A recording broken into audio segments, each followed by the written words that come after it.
This is the last video in my 4-part series about making effective presentations. This one is about online video presentations. This is a new medium. We're still learning about this medium. And streaming videos and other online sorts of things can be an effective way to record and distribute your ideas. Yes, they can. However, some guidelines or ideas on what to do and not to do. First of all, you look online, you'll see a lot of ideas of what not to do. You don't want to simply be a talking head or a talking body. You see some YouTube videos where a person is just sitting in front of a camera saying things. Well, my attention is gathered there for about 30 seconds. Even if it's a famous person, it is very hard to watch just some person talking. All right, so you want to make a PowerPoint or some other visual medium to go along with your presentation. Right now, PowerPoint is the best and easiest, but you can use other techniques. I know some people have kind of print overs that go over the video, but you will play with that. Know that just simply someone talking is not very effective. To image or not to image. You can insert with a lot of programs like I'm doing right now an image of yourself talking in the corner. All right. You can also do a voiceover of a PowerPoint presentation without your face or other parts of you being exposed.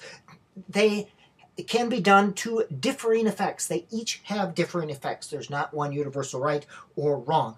But know that we communicate with our whole body so that sometimes it is effective to see the face and the expressions of the body.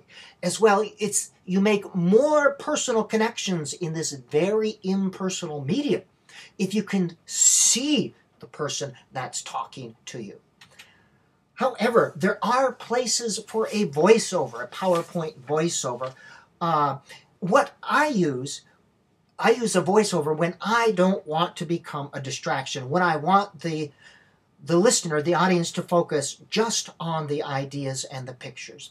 As well, if I have a very tightly scripted presentation, when the exact words and order of the words are integral to the message, or when I'm following a script exactly reading from it, then I find a voiceover more effective.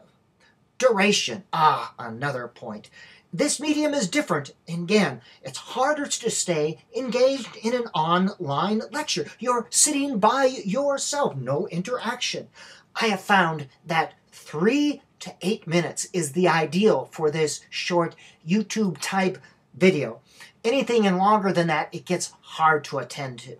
As well, YouTube now has a 10-minute limitation. One of the things I have found effective then is to break longer presentations into smaller presentations, which leads to point number 9. It is easier to record, it's easier to listen to, and you find you don't have to rush to stay under the 10-minute limit. Quickly paced, being quickly paced makes it more visual. I recommend 2 or 3 points per page. The onus is on you to keep the audience's attention. Also, quickly paced, I know sometimes I drink too much coffee. I sound like an over-caffeinated poodle. I am still working on that. And as you can see, the inflection is very important. Very visual medium. I recommend that you use some sort of picture, table, graph, or something to illustrate on every PowerPoint that you use. Again, the words, the sound, the images make this a multimodal presentation. And again, the pitch, rate, timbre, inflection of your voice, as well as the pauses, are important ways to keep the listener engaged. And it should be planned. That goes without speaking. It creates structure.